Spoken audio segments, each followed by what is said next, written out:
Selamat siang saudara yang saya kasih dalam Tuhan Yesus. Mari kita berdoa bersama sebelum kita memulai kebaktian pada pagi hari ini. Tuhan, terima kasih pada siang hari ini Engkau menyertai kami, Engkau memberi kami kesehatan, berkat di dalam kehidupan kami Bapa. Semua karena kasih karunia-Mu kepada kami Tuhan, anak-anak-Mu Tuhan. Biar Engkau tetap mengasihi kami dan kami mengasihi Engkau selama hidup kami Bapa. Kami menyerahkan kebaktian kami dari awal pertengahan akhirnya ke dalam tangan kasih-Mu. Kau berkati kami yang hadir pada pagi hari ini, juga teman-teman yang ada di rumah yang menyaksikan secara online Tuhan.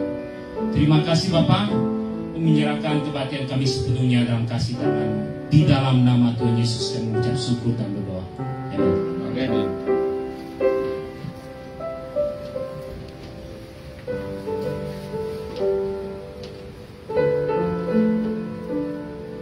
Ku nyanyi haleluya.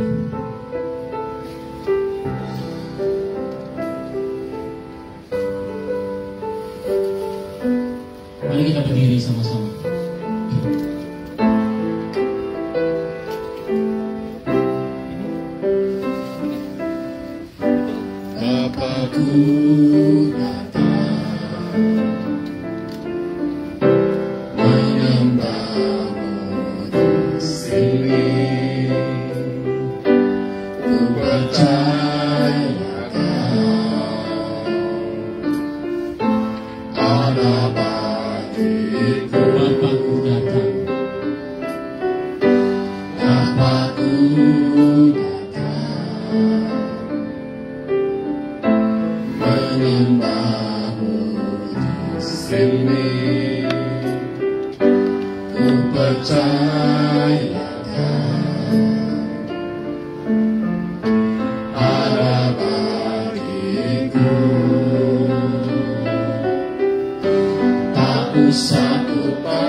dan perkasa perbuat Tuhan di dalam hidup kita ya.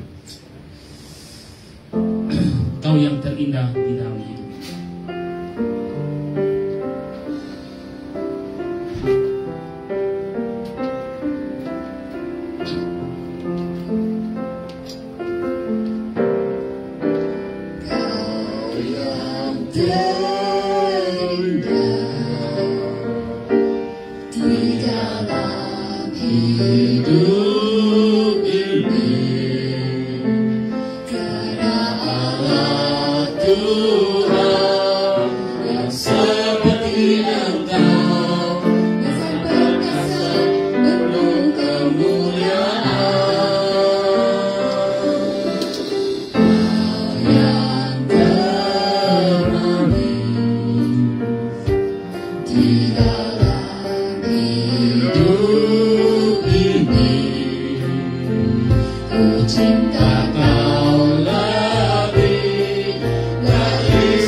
Engkaulah Yesus Tuhan Raja kita. Amin. Ya, yang datang menyelamatkan kita. Amin.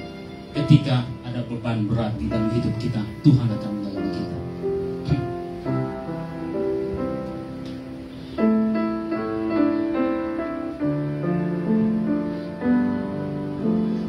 Ketika aku berbeban berat, ku datang kepada Yesus, berikan damai dan sukacita, sejahtera dalam hidupku. Ketika aku berputus asa, ku datang kepada Yesus, bebaskanku dan lepaskanku, kini aku jadi baru. Yesus, Yesus Tuhan, mulia namamu, ku tinggikan, ku agungkan namamu selama-lamanya. Ketika aku Datanglah kepada Yesus, saudara. ku datang kepada Yesus,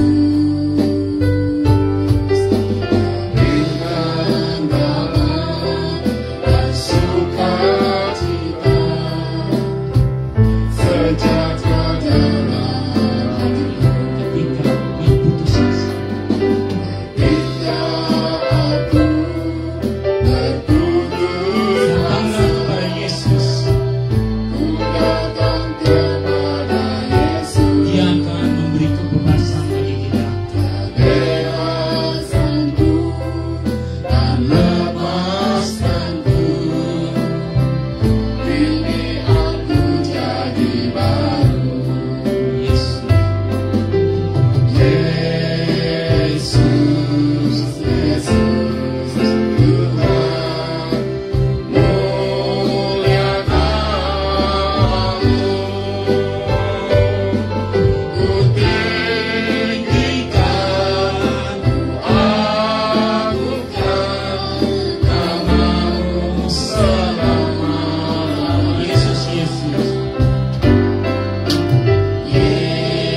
Yesus, Yesus Tuhan, mulia namamu,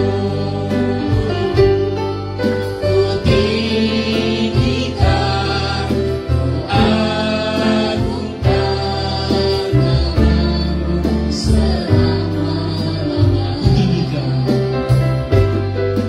Ku tinggikan, ku agungkan namamu selama-lamanya. Namamu selama-lamanya. Ya, kita agungkan nama Tuhan kita selama-lamanya di dalam kehidupan kita.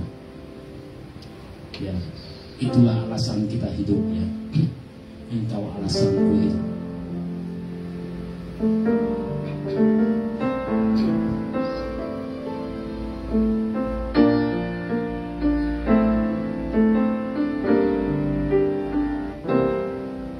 Ku hidup karena anugerah-Mu, tiada satu pun dapat ku banggakan semua karena cinta-Mu. Ini hidupku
untuk kita hidup ya. Dan kita hidup mau seperti Yesus ya. Sebelum mendengarkan firman Tuhan, mari kita nyanyi Ku Mau Seperti-Mu Yesus.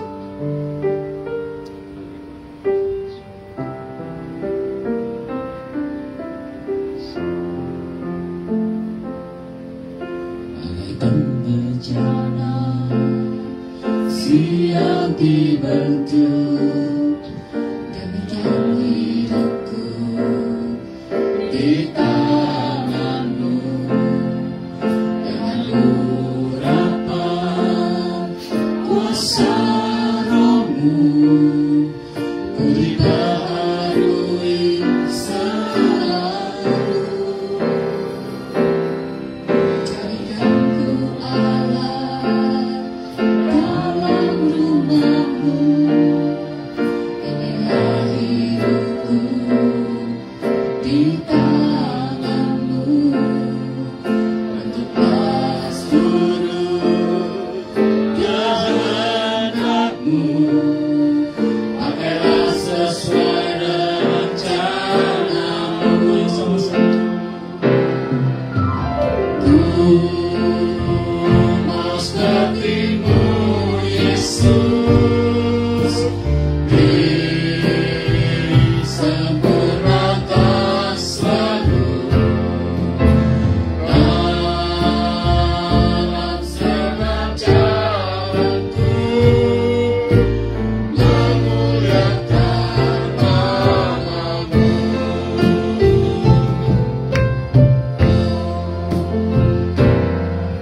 Bagaikan bencana siang dibentuk, demikian hidupku di tangan-Mu.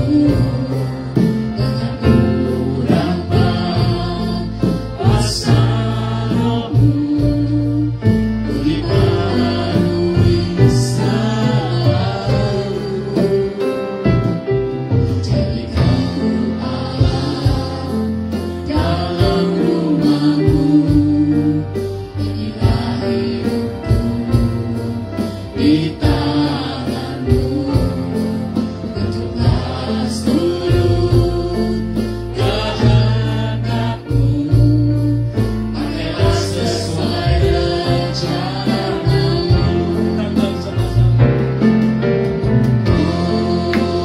Ku mau seperti-Mu Yesus, disempurnakan selalu dalam segala jalanku, memuliakan nama-Mu. Ku mau seperti, ayo masyarakat. Ku mau seperti-Mu Yesus, disempurnakan selalu dalam segala jalanku, memuliakan nama-Mu. Ku mau seperti-Mu Yesus, mau seperti-Mu Yesus, disempurnakan selalu dalam segala jalanku, memuliakan nama-Mu. Memuliakan nama-Mu.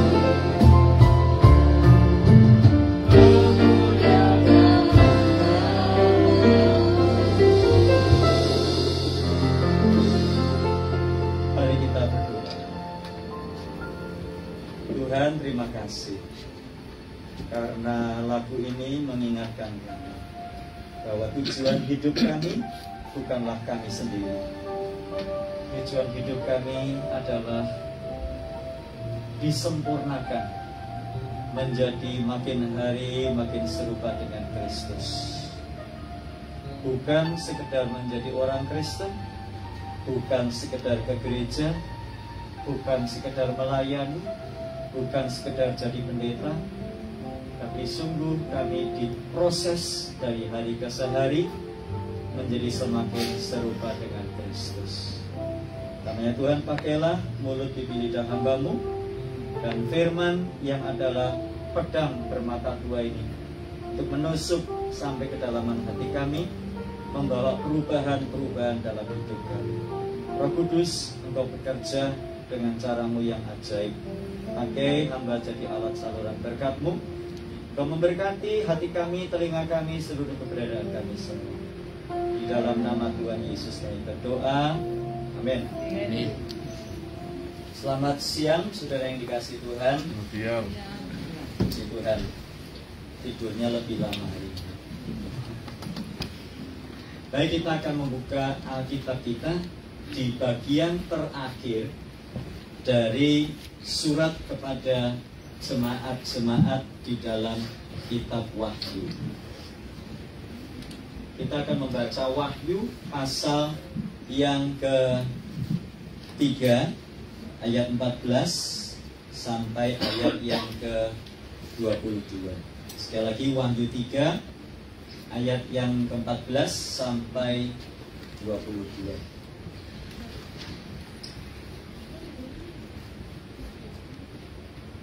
Wahyu 3 ayat 14 sampai 22 ini adalah wahyu atau surat yang ditulis kepada gereja di satu kota yang bernama Laodikia. Kata Laodikia dari kata Laos. Laos itu kalau di orang Indonesia itu untuk masak. Tapi kalau bahasa Yunani, Laos itu artinya people atau orang. Dari kata Laos muncul kata lei, L-A-Y. Dari kata lei muncul kata laity. Laity itu berseberangan dengan clergy. Kalau clergy itu pendeta, kalau laity itu orang awam. Itu asal mula kata lay atau laity dari kata Laos. Laodikia artinya adalah pemimpin orang atau pemimpin rakyat. Laodikia. Tapi Laodikia di sini adalah nama kota. Zaman itu belum ada denominasi. Yang ada adalah gereja universal atau di dalam bahasa aslinya disebut sebagai Katolik. Jadi Katolik itu artinya universal. Kira-kira begitu kalau di dalam terjemahan yang lain. Nah, kemudian dalam perjalanan selanjutnya kita melihat bahwa gereja terpecah menjadi dua, yaitu yang Katolik menjadi Roma Katolik, yang Protestan yang pecahannya menjadi Protestan. Kata Protestan bukan dari kata protes. Seringkali saya mendengar pendeta bilang, suruh kita jadi Protestan karena suka-suka protes. Itu orang yang nggak tahu. Kata Protestan itu muncul dari dua kata protestamen. Karena pada waktu itu terjadi penyimpangan di gereja Tuhan kurang lebih tahun 1500 dengan munculnya surat indulgensia oleh Paus Leo yang ke-10. Karena waktu itu gereja sedang berusaha mengumpulkan dana karena sedang berusaha membangun gereja yang namanya Gereja Santo Petrus atau Saint Peter Church. Gereja Santo Peter membutuhkan dana, itu sebabnya untuk mempercepat penggalian dana maka Paus membuat surat yang namanya indulgence atau indulgensia. Itu dicatat betul di dalam sejarah gereja dan semua gereja mengakui, tidak ada yang menyangkal. Jadi saya bukan sedang bikin hoax. Sehingga pada waktu itu ada seseorang yang bernama Martin Luther, yang hari Minggu lalu kita rayakan harinya sebagai hari reformasi. Kalau saudara ingat, Martin Luther itu seorang biarawan. Dia pergi ke sekolah, dia sekolah di sekolah hukum, jadi lawyer. Tapi di tengah jalan dia tidak merasa puas sehingga dia meninggalkan sekolah lawyer dan dia belajar menjadi biarawan. Dia rindu, dia menyesal, dia berpikir, bagaimana ya Saya ini hidupnya seperti apa? Bagaimana supaya saya dibenarkan? Lalu pemimpinnya bilang, baca Alkitab. Nah, sudah dikasih Tuhan di dalam pembacaan Alkitab, dia menemukan ayat bahwa orang benar akan dibenarkan oleh karena percayanya, oleh karena imannya. Itu sebabnya Martin Luther terus bergumul. Waduh, kalau ini salah dong gereja ini. Mengapa mengeluarkan surat indulgensia? Surat indulgensia itu kayak sertifikat. Jadi kalau Anda beli surat itu, Anda dapat jaminan masuk surga, dibebaskan dari purgatori segala macam. Jadi orang berusaha untuk beli, ya, memberi. Pada waktu mereka memberi persembahan untuk pembangunan gereja Saint Peter, maka mereka mendapatkan surat yang namanya surat indulgensia. Nah, Martin Luther kemudian protes, dikenal dengan 95 dalil yang ditempelkan di pintu gereja Wittenberg. Pintu gereja Wittenberg ini memang di Jerman, ya, itu dipakai untuk mengumumkan tantangan debat. Itu memang seperti itu. Jadi Martin Luther mengeluarkan 95 dalilnya, salah satunya menentang purgatori, menentang penans, menentang indulgensia dan sebagainya. Yang olehnya kemudian Martin Luther disidang, diminta untuk mencabut semuanya itu. Martin Luther berkata, enggak, aku enggak mau. Biar apapun yang kuhadapi, aku tidak akan mencabut itu semua. Sehingga melalui perlawanan Martin Luther itulah kemudian Protestan berdiri. Nah, saudara yang dikasih Tuhan, kalau kita membaca, kita bersyukur karena melalui keberanian Martin Luther itulah maka orang-orang Kristen di Jerman bisa baca Alkitab. Karena pada waktu itu Alkitab tidak boleh diterjemahkan dalam bahasa lain, hanya bahasa Latin. Bahasa Latin itu bahasa Itali. Sehingga hanya orang-orang sekolah yang bisa baca, hanya romo pastor yang bisa baca. Saudara, kayak orang awam nggak bisa baca. Dan itu kebablasan sampai hari ini. Sehingga orang Kristen tidak suka baca Alkitab. Yang baca Alkitab siapa? Pastor. Ya, pendetanya, saudara. Itu kebablasan. Nah, saya lagi bikin riset, saudara. Jangan bilang-bilang, saya cuma sharing aja ya. Saya sekolah lagi. Saya sedang bikin riset tentang peranan kaum awam, lay people di dalam gereja Tuhan. Karena rupanya sudah terjadi perbedaan dan perpisahan sejak pada masa lalu antara orang awam dan kaum pendeta. Sehingga romo, pastor, pendeta, mereka bisa membaca Alkitab dalam bahasa Latin. Nah, Luther tadi karena dia biarawan, dia bisa baca bahasa Latin. Kemudian setelah reformasi, maka Luther menerjemahkan Alkitab ke dalam bahasa Jerman dan didistribusikan begitu rupa sehingga orang Jerman bisa baca Alkitab, mengerti firman Tuhan, sehingga gerakan Luther itu terus berkembang. Dan kemudian muncul dari Lutheran, dari pengaruh Luther. Luther sendiri tidak mendirikan gereja.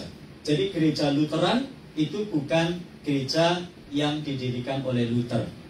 Ya, jadi ada Lutheran, kemudian pengikutnya ada Calvinis, ada Presbyterian, ada Reform, ada macam-macam, saudara ya.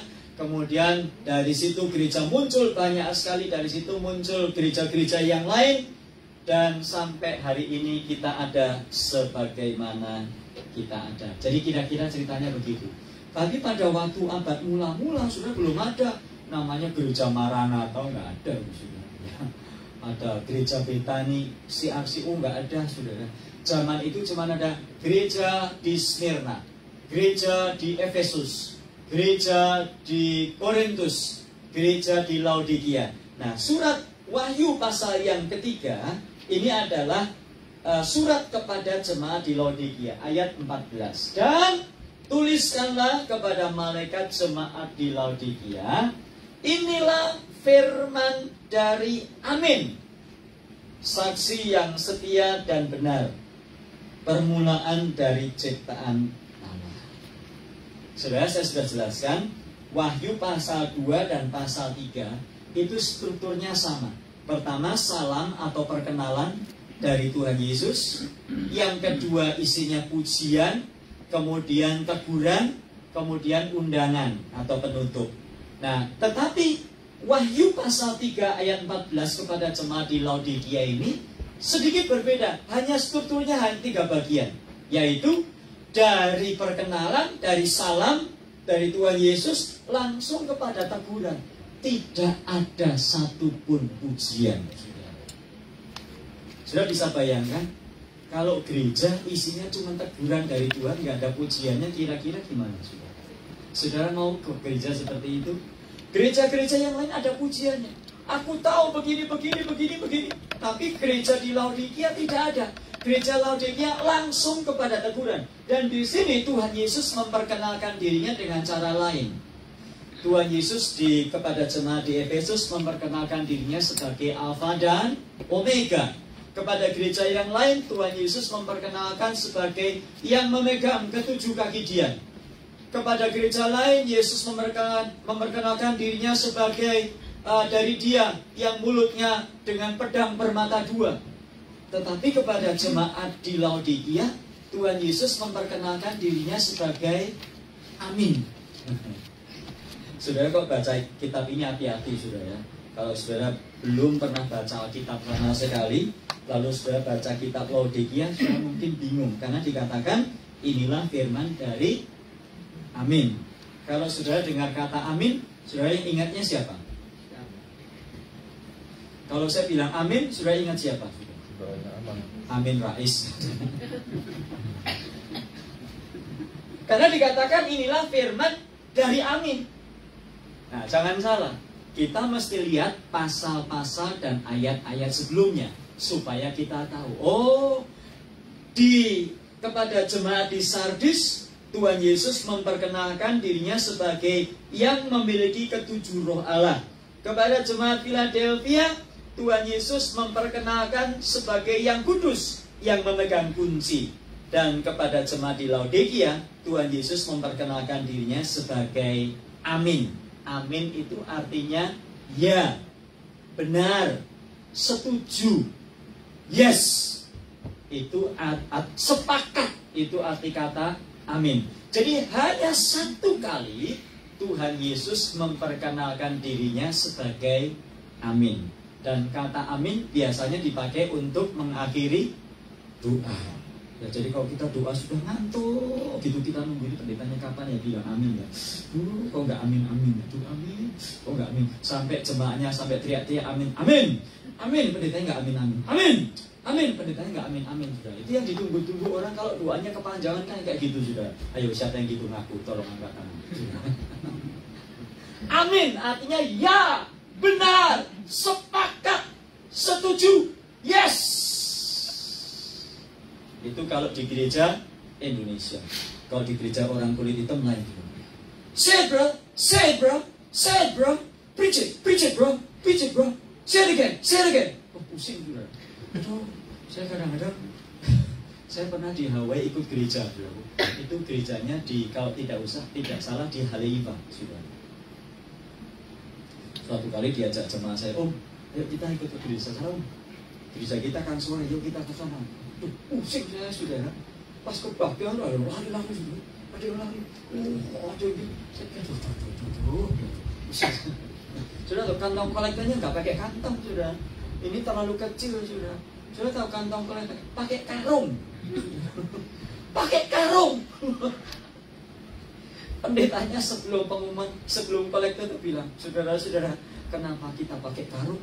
Barangkali saudara hari ini ada yang digerakkan Roh Kudus untuk mempersembahkan kunci-kunci mobil, dompet, ya tas-tas segala macam. Kalau pakai ini kan nggak cukup. Saya pikir benar juga ya. Coba Maranatha pakai karung, bubar sudah gitu. Apa kurang baru? Ini apa-apa nih gereja pakai karung? Ini pakai karung loh saudara. Sampai mana tuh Bapak pakai karung? Ini hanya sekali. Yesus memperkenalkan dirinya sebagai Amin. Artinya yang setuju, dia sepakat, dia mengaminkan, dia mengakhiri, dia menutup, Karena setelah surat kepada jemaat di Laodikia ini tidak ada lagi kepada jemaat di tempat lain dari Tuhan Yesus. Jadi hanya kepada 7 jemaat. Itu sebabnya kepada jemaat di Laodikia Tuhan Yesus berkata, akulah amin, akulah yang terakhir, akulah penggenapan dan kegenapan dari segala-galanya. Dan setelah ini tidak ada surat kepada jemaat yang lain. Nah, ayat 15, aku tahu segala pekerjaanmu, engkau tidak dingin dan tidak panas. Alangkah baiknya jika engkau dingin atau panas. Ayat 16, jadi karena engkau suam-suam kuku dan tidak dingin atau panas, aku akan memuntahkan engkau dari mulutku. Jadi rupa-rupanya jemaat di Laodikia ini didapati oleh Tuhan Yesus sebagai jemaat yang tidak dingin dan tidak panas. Nah, mengapa bisa begitu? Saya ceritakan dulu latar belakangnya. Kota Laodikia adalah kota yang kaya, saudara. Mereka punya 3 kelebihan. Yang pertama, kota Laodikia ini terkenal sebagai kota yang sangat-sangat makmur, kota yang kaya. Berbeda dengan Smyrna. Smyrna ini kota kecil. Tapi Laodikia adalah kota yang besar, kota yang kaya raya. Yang kedua, kota Laodikia ini salah satu mengapa dia kaya adalah kota Laodikia adalah penghasil tekstil yang sangat baik pada waktu itu. Dan para penafsir berkata, kota Laodikia ini adalah penghasil kain wool berwarna hitam. Dan kualitas kainnya sangat bagus. Itu sebabnya mereka kaya raya. Karena kain wool yang kualitasnya bagus seperti itu sangat mahal. Yang berikutnya, sama dengan Pergamus, saudara. Kota Laodikia, di situ juga ada yang namanya temple atau kuil pemujaan untuk dewa Aspelius. Dewa ini adalah dewa kesembuhan. Sehingga orang-orang seringkali datang ke kota Laodikia untuk satu, belajar tentang kesembuhan. Karena mereka punya sekolah penyembuhan, kayak sekolah dokter kecil-kecilan begitu. Tapi mereka juga dikenal sebagai ada tabib-tabib yang ulung. Dan mereka punya dewa yang namanya Asclepius atau Asclepius. Dan kota Philadelphia, kota Laodikia dikenal dengan produsen salep karena ilmu pengobatan di situ sudah lebih maju dari kota-kota yang lain, sehingga kota Laodikia adalah salah satu pengekspor salep yang khususnya dipakai untuk mengobati mata. Ya, jadi 3 keunggulan ini membuat kota Laodikia adalah kota yang sangat-sangat maju dan kota yang kaya. Tetapi kota Laodikia ini punya kelemahan. Kota Laodikia ini tidak punya sumber mata air. Nah, dari mana mereka dapat air? Mereka dapat air dengan cara mengimpor, dilewatkan saluran air, aqueduct namanya gitu. Dan pada masa itu aqueduct itu lewat atas, saudara. Kalau sudah pernah pergi ke Kaisarea ya, Kaisarea itu ada aqueduct. Itu sisanya peninggalan masa lalu, itu ada bekas-bekas tempat di mana air itu dialirkan. Jadi nggak lewat bawah, tapi lewat atas. Dan saudara, karena kota Laodikia ini tidak punya sumber mata air sendiri, maka kota Laodikia mendatangkan air dari kota 6 mil jauhnya yang bernama kota Hierapolis. Dan dari situlah air itu dialirkan lewat saluran air. Hanya kota Hierapolis itu kota yang berlimpah-limpah airnya, tetapi airnya adalah air panas. Karena di sana ada mata air panas. Seperti kalau kita pergi, kalau musim-musim dingin banyak yang pergi ke Palm Spring ya. Itu di sana banyak hotel yang ada pemandian air panasnya, saudara. Maranatha sekali-sekali lah pergi ke sana, saudaraku ya. Berenang air panas gitu ya. Barbekyuan, kocornya jagonya barbeque ada, saudara ya. Di sana sudah ada itu. Punyanya gereja-gereja Korea kebanyakan, saudara. Tapi harus RSVP-nya jauh-jauh hari. Bayarnya nggak mahal, saudara. Saya beberapa kali pernah nginep di sana. Cuman karena musim panas ya, salah musim sudah ya. Musim panas berendam di air panas sudah ya. Jadinya saya jadi putih seperti sekarang, saya putih sampai sekarang saudara ya. Karena berendam di air panas pada musim panas. Tapi barbekyuan juga, jadi luar biasa. Jadi dari Hierapolis dialirkan lewat saluran menuju ke Laodikia. Sudah kira-kira apa yang terjadi dengan air panas itu? Sampai di Laodikia kira-kira belum dingin, terlalu cepat ya. Suam kuku. Jadi kalau begitu, Laodikia itu airnya semua suam kuku karena dialirkan dari Hierapolis. Nah, saudara yang dikasih Tuhan, kotanya kaya raya, penduduknya maju, tetapi tidak punya air, atau kalau punya air, airnya suam kuku. Nah, situasi seperti itulah yang dipakai Tuhan Yesus untuk menjelaskan kepada jemaat di Laodikia tentang keadaan mereka. Dikatakan di sini, aku tahu segala pekerjaanmu, engkau tidak dingin dan tidak panas. Panas itu baik untuk penyembuhan. Kalau sudah capek-capek ya, mandinya air panas. Dikasih apa sudah? Garam. Kasih garam. Terus dikasih tomat, kasih kentang, kasih kol, kasih sop, itu jadi sop ayam kalau begitu. Air panas itu untuk penyembuhan, bagus, ya. Nah, air dingin untuk apa? Air dingin untuk refreshing, untuk penyegaran. Ya. Jadi kalau sudah pergi ke spa, kalau saya di Indonesia diajak teman saya sudah ayo ikut saya kemana? Pokoknya ikut aja, diajak ke spa. Panasin dulu sudah keringetan semua keluar semua begitu. Habis itu diajak masuk ke kolam sebelah gitu, yang sini panas, sini dingin. Jadi katanya kalau mau sehat suruh panas masuk dingin panas dingin. Saya bilang nggak ada, saya terima kasih kan, kamu aja, saya nggak ada, terima kasih. Karena air dingin itu katanya untuk menyegarkan. Jadi di sini jemaat Laodikia diprotes, jemaat Laodikia dikritik, ditegur oleh Tuhan karena jemaat di Laodikia ini hangat atau suam kuku, tidak panas dan tidak dingin. Jadi karena engkau suam kuku, tidak dingin atau panas, aku akan memuntahkan engkau dari mulutku. Apa maksudnya? Aku akan memuntahkan engkau dari mulutku. Apakah artinya keselamatan hilang? Waduh, kalau gitu gawat ya. Kalau kita suam kuku, nanti kita dimuntahkan Tuhan Yesus, kita kehilangan keselamatan. Nah, sudah dikasih Tuhan, sabar dulu. Nanti sampai akhir dari kitab Wahyu pasal 3 ini, kita akan mengerti mengapa Tuhan Yesus pakai istilah seperti itu. Nah, saudaraku yang dikasih Tuhan, yang jelas jemaat di Laodikia pada mulanya mereka ini bersemangat. Tetapi dalam perjalanan selanjutnya mereka kehilangan semangat, kehilangan gairah, dan mereka suam kuku, sehingga yang terjadi adalah mereka ini hanya setengah-setengah. Kristen sih Kristen, baca Alkitab no way. Kristen sih Kristen, melakukan firman Tuhan ogah. Kristen sih Kristen, melakukan firman enggak dah. Kristen sih Kristen, disuruh mengampuni enggak bisa dong, enak aja mengampuni.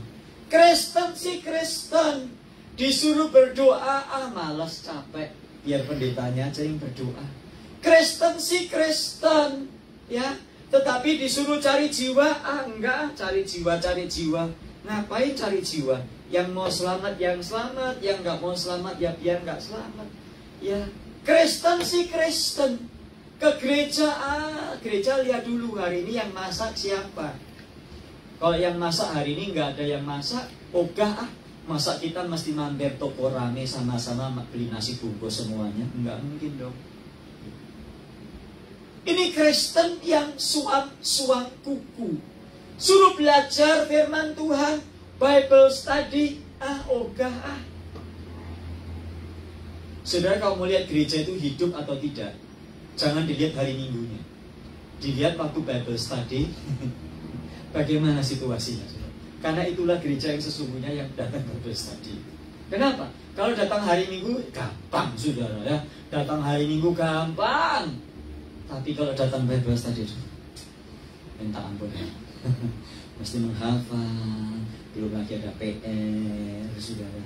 Jangankan jemaat biasa, mahasiswa saya itu loh saudara.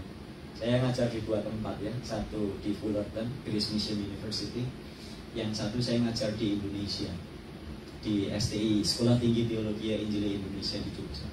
Saudara tahu, mahasiswa teologi itu, saya kasih PR itu enggak belakangnya minta ampun. Saya tanya, sudah dikerjakan? Belum! Sudah belum, masih bangga lagi saudara. Minta ampun saudara. Padahal saya PR-nya apa loh? Saya suruh baca buku berbahasa Indonesia 80 halaman. Gampang loh saudara, 80 halaman. Kecil itu, tutup mata sudah bisa.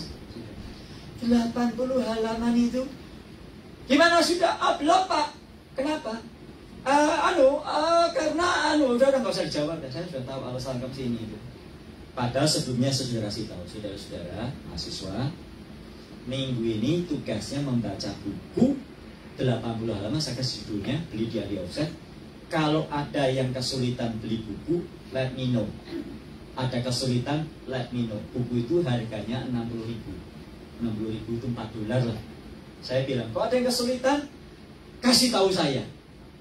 Jelas? Jelas. Minggu depan itu saya tanya, nggak ada yang jawab.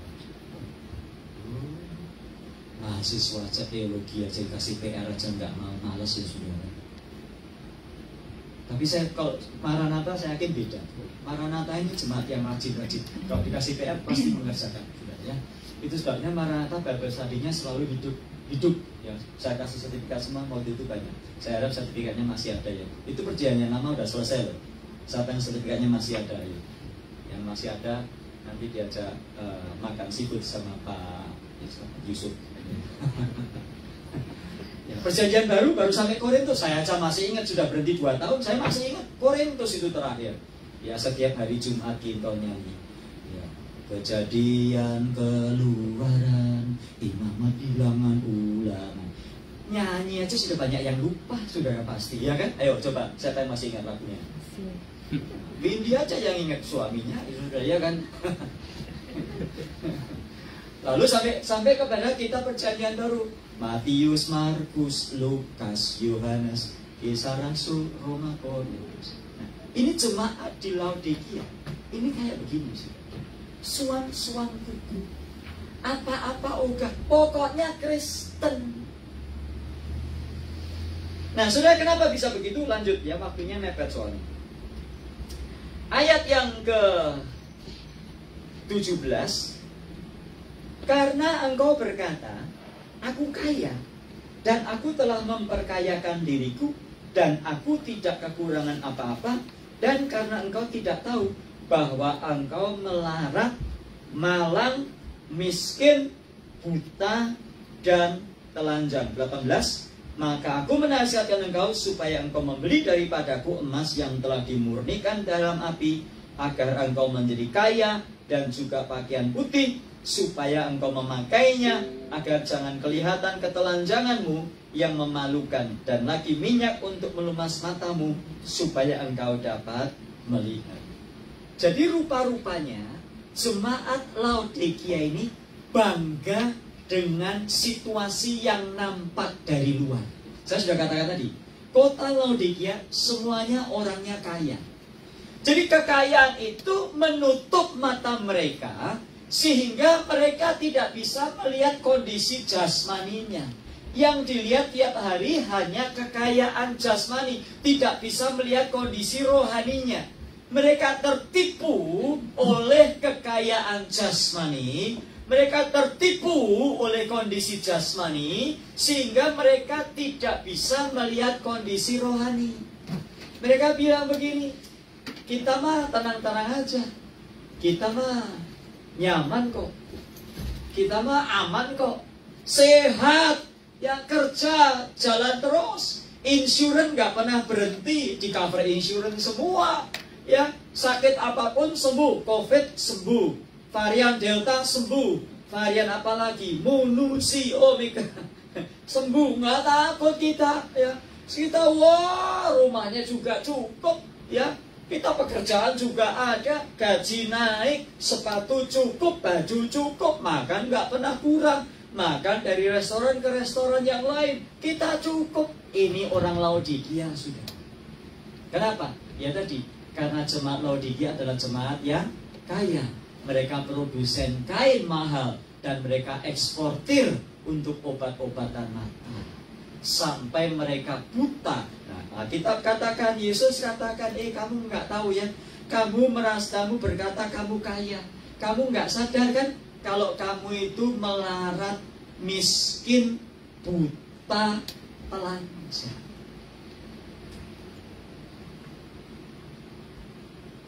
Jadi jemaat Laodikia melihat dengan mata jasmani, tetapi Tuhan melihat dengan mata roh. Nah saudara, selama ini kita lihat diri kita, pernah nggak kita ini evaluasi? Sebetulnya penilaian yang lebih benar, penilaian yang seharusnya kita lakukan adalah penilaian menanyakan kepada Tuhan, bagaimana Tuhan menilai kita. Ini banyak orang Kristen nggak peduli sih. Mau nggak baca Alkitab, masa bodoh. Ini saya pernah ceritakan, ada lagunya. Lu ngomongin gue bodoh amat. Lu gosipin gue bodoh amat. Itu lagu yang banget di Indonesia. Gua nggak baca Alkitab, gue bodoh amat. Gua nggak ke gereja, gue bodoh amat. Gue enggak doa, gue bodoh amat. Kan gitu. Harusnya kita nangis.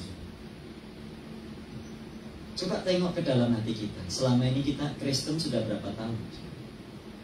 Sampai sejauh mana rohani kita ini diberi makan?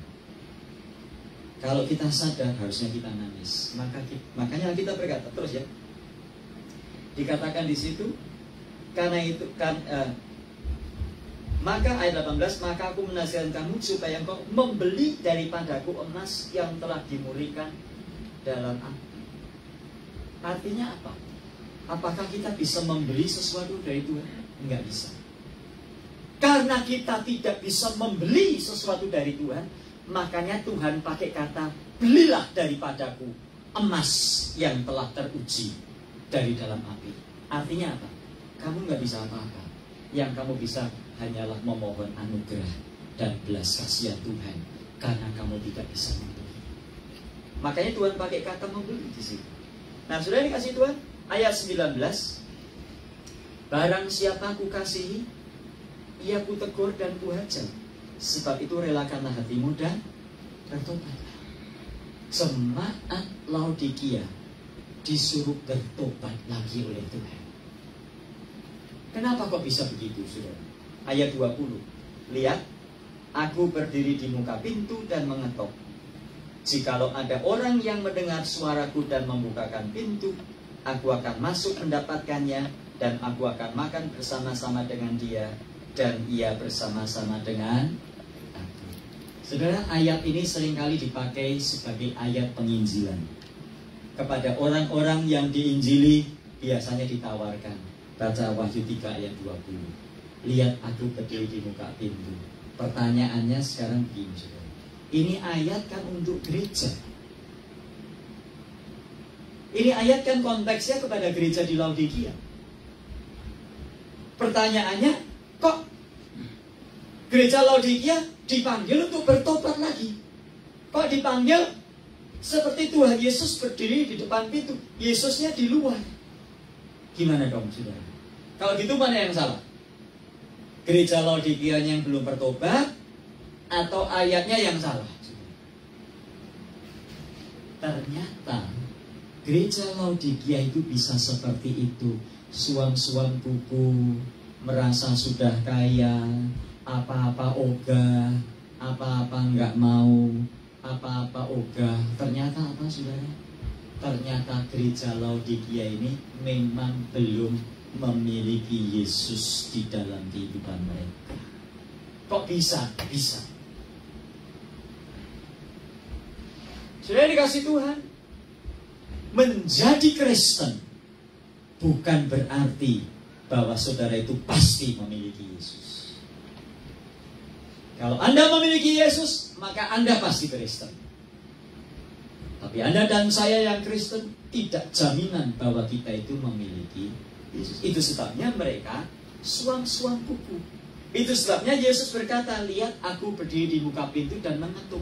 Barang siapa mendengar suaraku dan membukakan pintu, aku akan masuk mendapatkannya. Berarti kan Yesus masih di luar. Dan aku akan makan bersama-sama dengan dia, dan ia bersama-sama dengan aku. Inilah yang ditawarkan Tuhan Yesus kepada orang banyak di dalam Yohanes pasal 6. Akulah roti hidup. Barang siapa makan dari dagingku dan minum darahku, mereka akan hidup selama-lamanya. Ternyata saudara yang dikasih Tuhan, status di gereja tidak menjamin bahwa Anda dan saya itu sudah memiliki Yesus. Bahkan jadi pendeta sekalipun sudah tidak menjamin bahwa seseorang itu memiliki Yesus. Itu sebabnya Yesus mengundang, mari buka hatimu, aku mau masuk, makan bersama-sama dengan kamu. Sudah dikasih Tuhan, hari ini saya tidak mau tanya berapa lama kita sudah jadi Kristen. Saya ingin bertanya saudara, apakah kita betul-betul menjadi pengikut Yesus? Oh iya Pak, saya sudah dibaptis. Oh belum tentu. Dalam praktek pengalaman pelayanan saya ada banyak orang dibaptis tapi meninggalkan Tuhan Yesus lagi. Kenapa? Karena dia dibaptis karena mau kawin, calonnya orang Kristen. Supaya bisa diberkati di gereja, maka dia harus dibaptis, kan gitu. Kalau nggak dibaptis nggak boleh kan?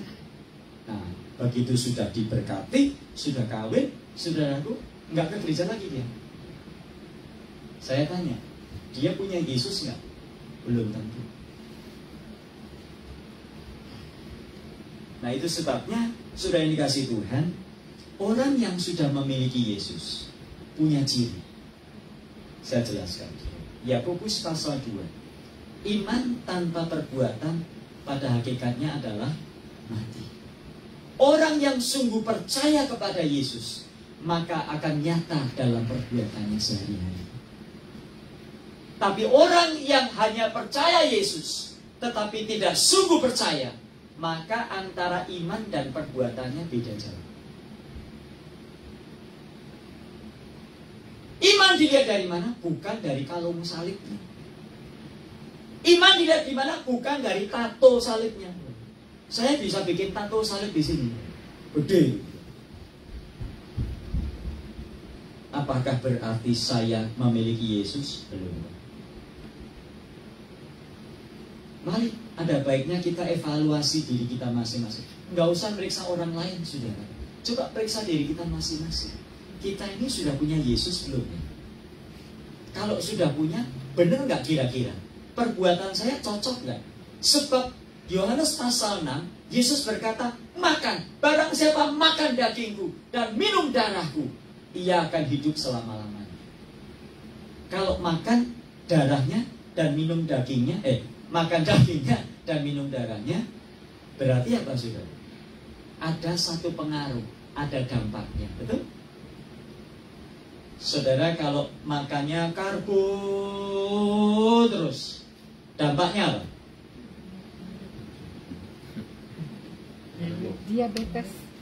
Diabetes, terus apa? Ngantuk. Habis makan kok ngantuk. Terus kalau saudara makan apa itu? Makan lemak terus. Makan itu apa namanya? Roasted beef dari Kintan. Terus tiap hari terus sudah. Kira-kira sudah jadi apa? Jadi yang punya Kintar gitu kan? Kira-kira apa? Terus jadi berlemak kan? Cuma makan manis terus. Kira-kira sudah gimana? Jadi manisan. Pabrik. Kecuali minum Subarasi. Promosi. Enggak, saya enggak promosi. Just joking. Pada waktu kita makan, ada dampaknya, ada pengaruhnya, betul? Kalau saudara makan yang pedas, levelnya level 58.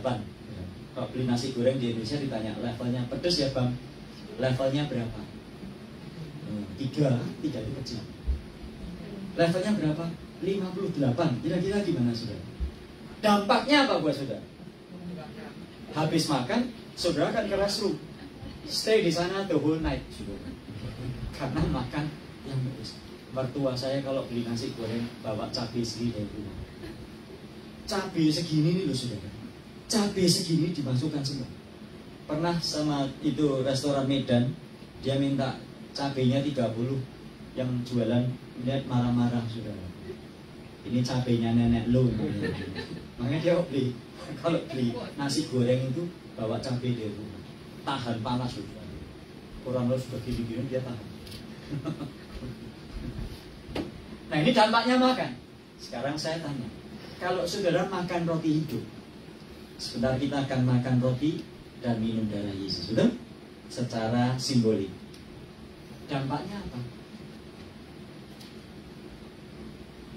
Kalau tidak ada dampaknya, kita itu dipertanyakan. Sebetulnya yang di dalam diri kita itu siapa?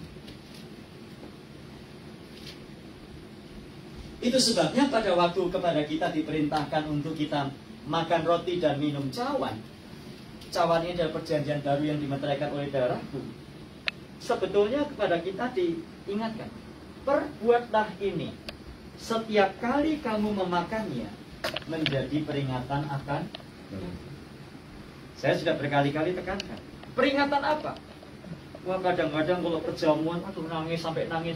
Oh Tuhan Yesus, Engkau disalib ya Tuhan, oh Tuhan. Peringatannya itu bukan peringatan itu. Peringatannya itu ingat, waktu kamu makan, Yesus itu ada di hati. Mau hidup senang, mau hidup susah, Yesus besertamu. Ingat darahnya. Waktu kita minum, ingat Yesus ada di hati. Darahnya tercurah di Bukit Golgota buat kita. Jangan hidup sembarangan. Mau ngomong sembarangan, tutup mulut. Mau mikir sembarangan, tutup jidat. Sehingga Korintus 11 berkata, sehingga waktu kamu makan roti dan minum cawan ini, kamu dikuatkan. Kenapa kita dikuatkan? Karena kita diingatkan sendiri kembali bahwa kita tidak pernah sendiri. Orang lain bisa tinggalkan, suami bisa tinggalkan, istri, anak bisa tinggalkan, tetapi Tuhan Yesus tidak pernah tinggalkan. Itu sebabnya perlu bagi kita setiap kali ada perjamuan, sudah datang ikut perjamuan. Jangan tidur di rumah, ikut supaya kita diingatkan. Musik silakan, mari kita tundukkan. Mari kita berdoa. Tuhan, terima kasih. Kami diingatkan kembali. Adakah kami ini memang betul-betul memiliki Kristus di dalam hati? Ataukah kami hanya beragama? Kami hanya ke gereja, dan Kristus tidak membawa pengaruh apa-apa karena memang kami tidak memilikinya.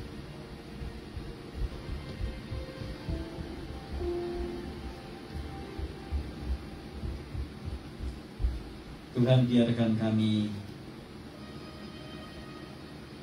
membuka hati bagi Kristus untuk diam di dalam hidup kami. membawa pengaruh pembaharuan perubahan dalam hidup ini. Di hadapan kami ada roti dan anggur yang adalah tubuh dan darah Kristus. Biar ini menjadi peringatan akan kami, Tuhan. Tuhan yang setia, penuh kemuliaan, yang termani di dalam hidup ini. Cinta Kau lebih dari segalanya, dasar kasih kepadaku, serta Kau ya Allahku, tinggikan namamu selalu, tiada lutut tak berteduh, menyembah Yesus Tuhan Rajaku, sembah Kau ya Allahku, tinggikan namamu selalu, semua lidah dan mengaku Engkaulah Yesus Tuhan Rajaku.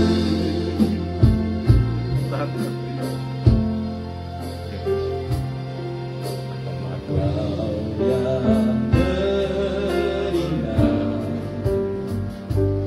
Dia hidup ini,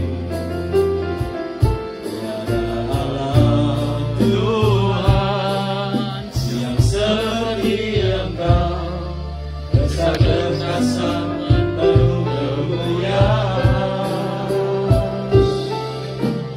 Kau yang termanis di dalam hidup ini,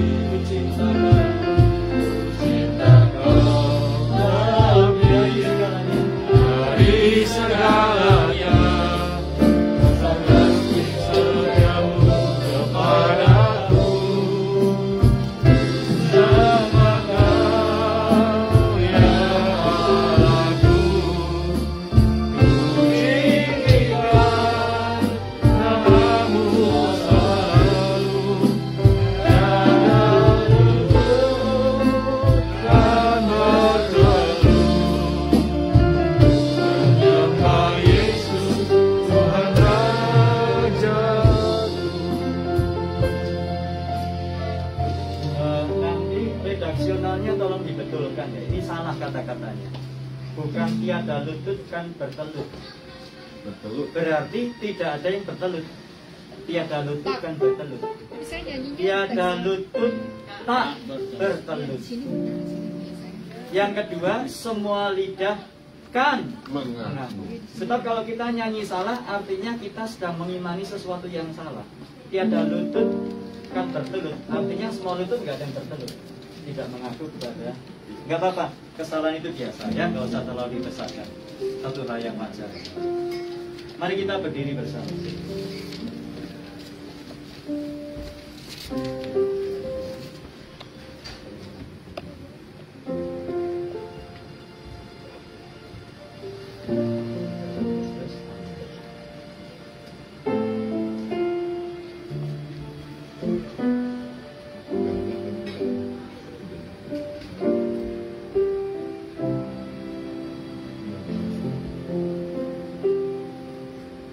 Sebab apa yang telah kuteruskan kepadamu telah aku terima, kata Tuhan.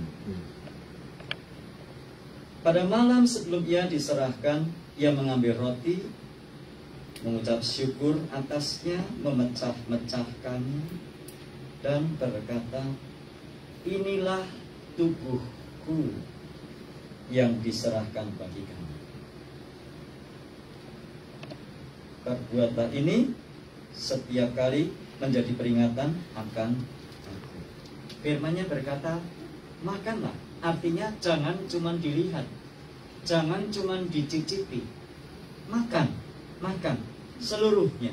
Percaya mengikut Dia seutuhnya. Mari kita makan bersama.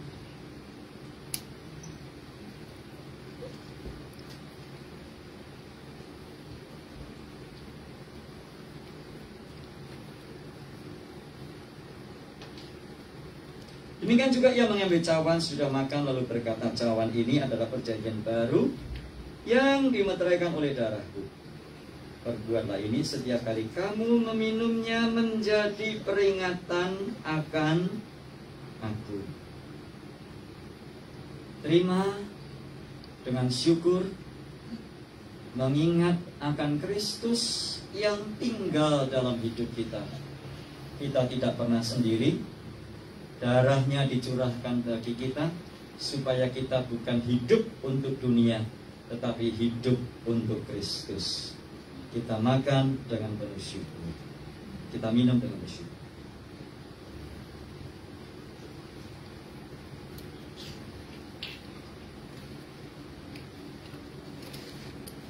Terima kasih ya Tuhan untuk kesempatan mengambil bagian dalam perjamuan yang Tuhan sediakan. Biar bukan hari ini saja kami mengingat, tapi setiap hari ini menjadi peringatan akan Tuhan. Kami tidak sendiri, hidup kami hanya bagi Engkau. Dan kami menjalani hidup, sisa hidup yang masih ada ini bersama dengan Engkau. Dan itu kekuatan kami dalam Tuhan Yesus ini. Amin.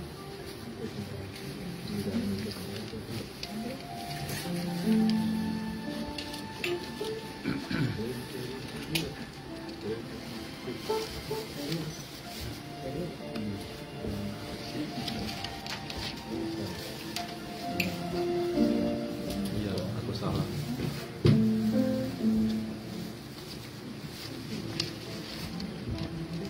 Terima kasih Pak Jonas yang telah menyampaikan firman Tuhan. Hari Tuhan terasa semakin dekat.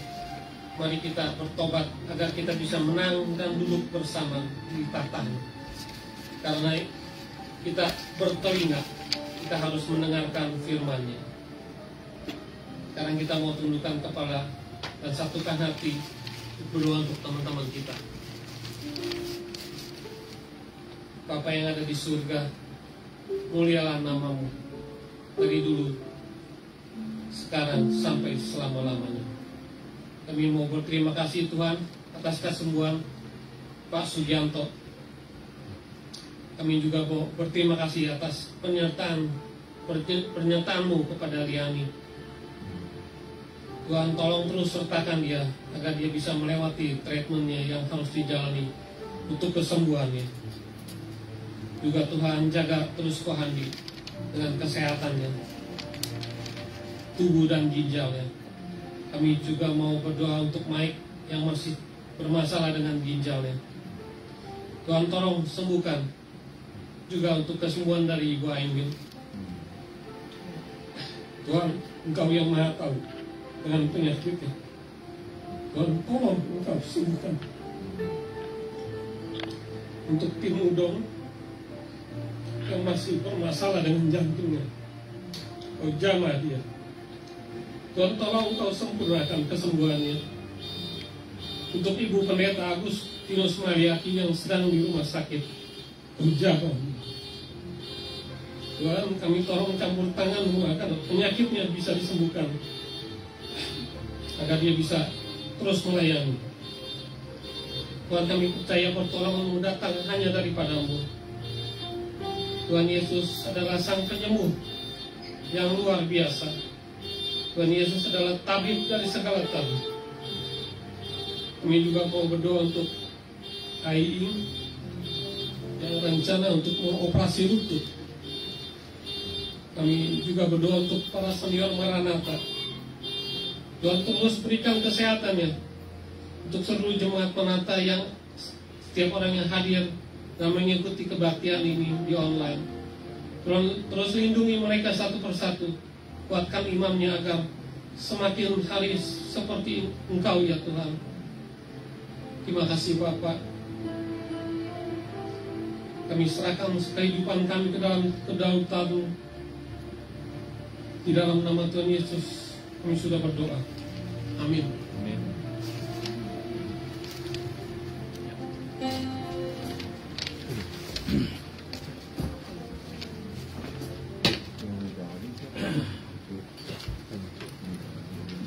Terima kasih Pak Yonas yang telah menyampaikan firman Tuhan dan Kocot yang sudah berdoa bagi kita semua.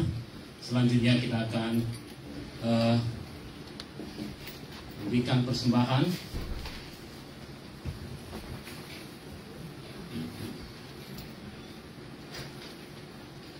Engkau alasan ku hidupnya. Silakan Ko Kehin. Kita akan berdoa dulu.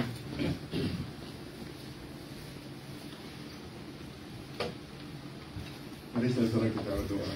Tuhan, terima kasih untuk segala berkat anugerah-Mu ya Tuhan. Firman-Mu telah menguatkan kami. Tuhan telah mendamaikan kami ya Tuhan, sehingga kami bisa berdamai di dalam hidup ini ya Tuhan. Dalam semua keadaan bagaimanapun ya Tuhan, Tuhan tidak meninggalkan kami. Kami juga mengingat pekerjaan-Mu di dalam dunia ini ya Tuhan.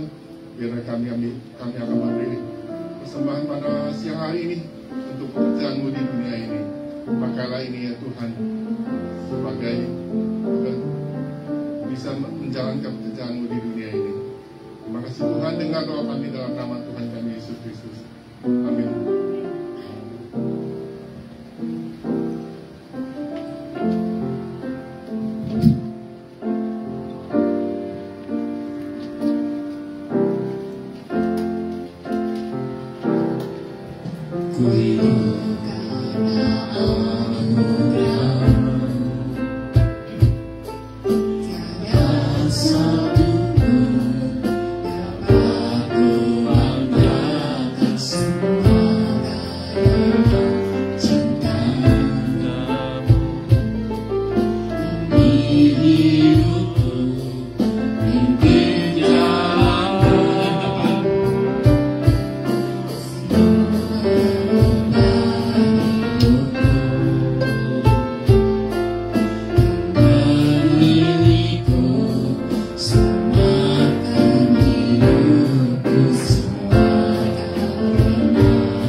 Tuhan adalah alasan kita selama kita hidup.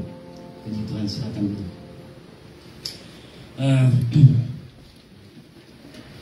Saya mau kasih tahu bahwa saya telah mengundurkan diri sebagai pengurus, ya, berhubung lamanya sudah lewat gitu ya, sudah terlalu lama. Jadi beri kesempatan bagi yang baru. Selain itu saya juga tidak bisa konsisten, kan, ya.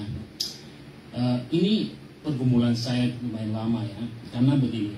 Selain alasan dari itu ya, adalah alasan tersendiri buat anak saya, Sasa. Dia selalu bilang, "Daddy, bagaimana when we go to church regular day, after that we go somewhere," gitu ya. Jadi selalu begitu. Jadi berapa lama ini, berapa minggu ini saya selalu gereja sama dia, jamnya sama dengan ini, lebih pagi dikit, dan akhirnya kita pergi makan sama-sama, jalan sama-sama. Jadi itu continue ya. Jadi itu alasan kenapa saya begitu ya. Untuk apa saya berkobar-kobar di sini dan anak saya nanti kehilangan di luar sana gitu. Ya, nggak ada artinya ya. Seperti yang Pak Yonas katakan, baptisan tidak menyelamatkan ya.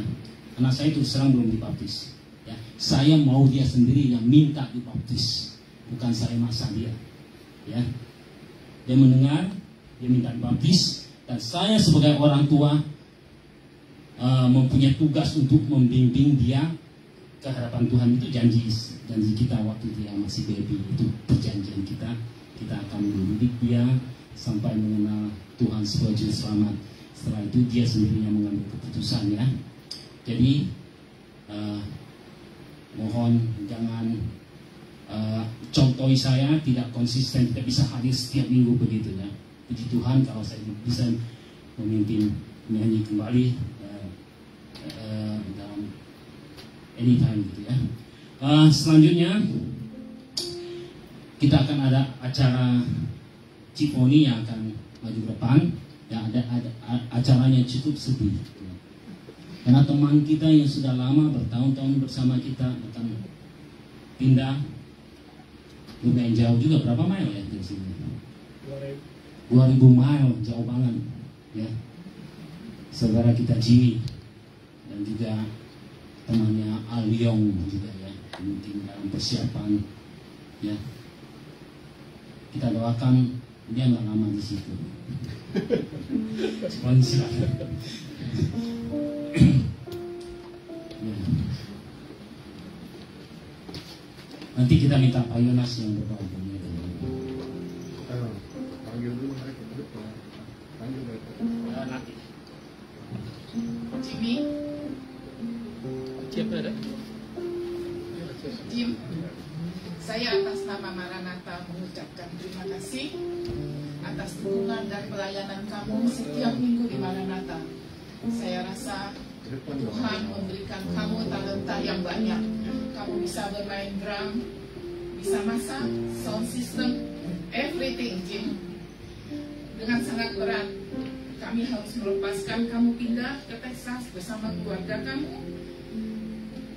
Pesan saya, terus layani pekerjaan Tuhan dengan sukacita dimanapun kamu berada. Cari gereja di sana, ajak anak-anak dan Jeff ke gereja. Saya mau share sama kamu satu ayat, Roma 12 ayat 10 dan 11. Hendaklah kamu saling mengasihi sebagai saudara, saling mendahului dalam memberi hormat. Ayat 11, janganlah hendaknya kerajinanmu kendor, biarlah rohmu menyala-nyala dan layani Tuhan. Amin. Kalau kamu datang ke LA, Jim, jangan lupa kunjungi rumah kamu di Maranatha dan saudara-saudara seiman kamu di sini. Saya mau minta tolong Pak Jonas untuk doakan Jimmy. Silakan Jimmy sama Jeff. We gonna pray for you and Jimmy. Would you please?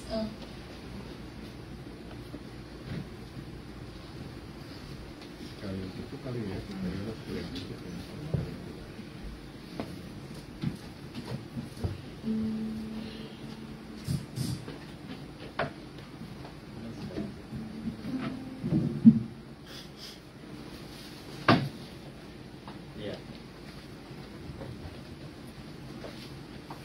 It is a sad day for us, but I know God will make you His instrument in Texas, no matter what. Jadi saya tadi mau bilang apa sampai lupa. Saya ikut Ciko ini sedih, saya jadi ikut. Kata-kata saya lupa semua. Saya mau ngomong apa tadi? Saya lupa. Saya mau ngomong. Ya udah nanti saya kok ingat. Saya lupa. Kirim sushi. Enggak, tadi mau ngomong apa jadi lupa. Saya tadi di situ ingat, di sini lupa. Nah, oke lah, sudah kita berdoa ya. Kita berdoa, Jimmy jadi blessing di sana. Saudara, kita akan kehilangan ya Jimmy dan keluarga. Artinya apa? Kita harus cari jiwa lagi, ya. Jadi perpisahan adalah sesuatu yang wajar di dalam hidup kita. When there's time for us to meet, there is time for us to come to meet again. do not meet anymore. But God is been faithful to us, so that we pray that His blessing will be upon you. You will continue on your business, and business is important, but that is not the most important. The most important is you grow in faith to follow Jesus, because He is the way, the life, and the truth. Oke, mari kita berdoa, mari kita berdiri sekaligus nanti saya akan mengakhiri dengan doa. Our Father in heaven, we come before you, Lord, in the name of Jesus Christ, our Lord. We are so blessed and so grateful, Lord, because of what you have done in our life, in the life of Maranatha until today, and particularly, Lord, for Jimmy and family that has been part of this family, Lord, for a long time. Father God, today will be his last day before he and his family depart to Texas. Father God, we are so sad physically, and because Jimmy and family they have been good friends for us, Lord. They have been part of family member of Maranatha, and when they will be gone, Lord, we will miss them a lot. And therefore, Lord, we pray that you will continue to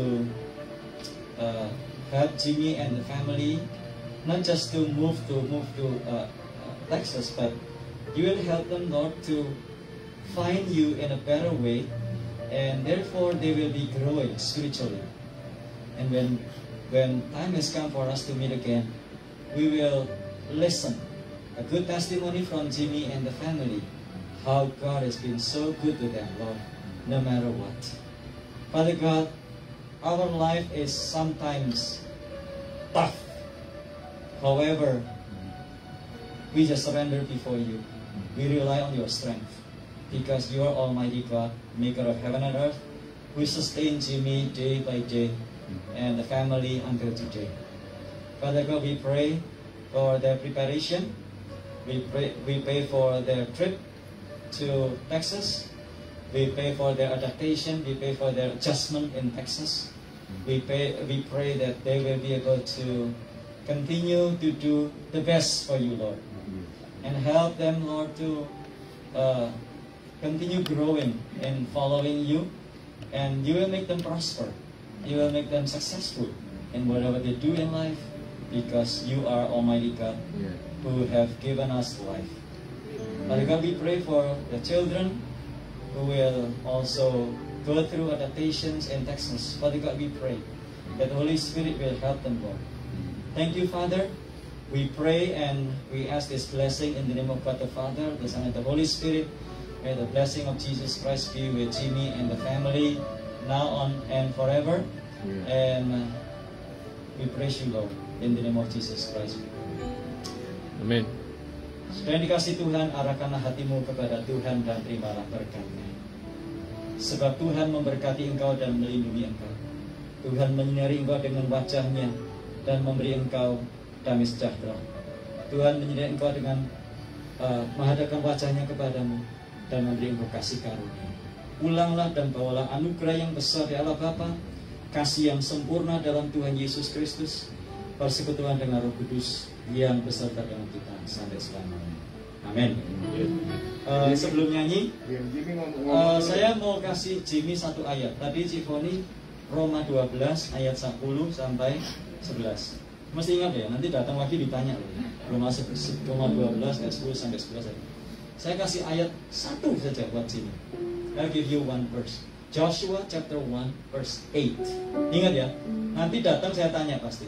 Jim, Joshua 1 ayat 8. Joshua 1 ayat 8 berkata, janganlah engkau lupa memperkatakan kitab Taurat ini, melainkan renungkanlah itu siang dan malam, sesuai dengan yang tertulis di dalamnya, supaya kamu bertindak hati-hati, dan kamu bertindak hati-hati sesuai dengan yang tertulis di dalamnya, supaya dengan demikian perjalananmu akan berhasil dan engkau akan beruntung. Yosua 1 ayat 8. You wanna say something? Just thank you everyone. Saya mau kasih satu ayat lagi, Pak. Ya boleh, kasih aja. Amsal, berkat Tuhanlah yang menjadi kaya, bersusah payah tidak akan menambah. Pasti ingat, ada 4 ayat tadi. Yuk sama-sama kita nyanyi Maranatha.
Kita mengucap terima kasih untuk Jimmy. Makanan dia siapkan hari ini, benar nggak ya? Cifoni, ya. Terima kasih. Kalau kita makan selalu ingat Jimmy.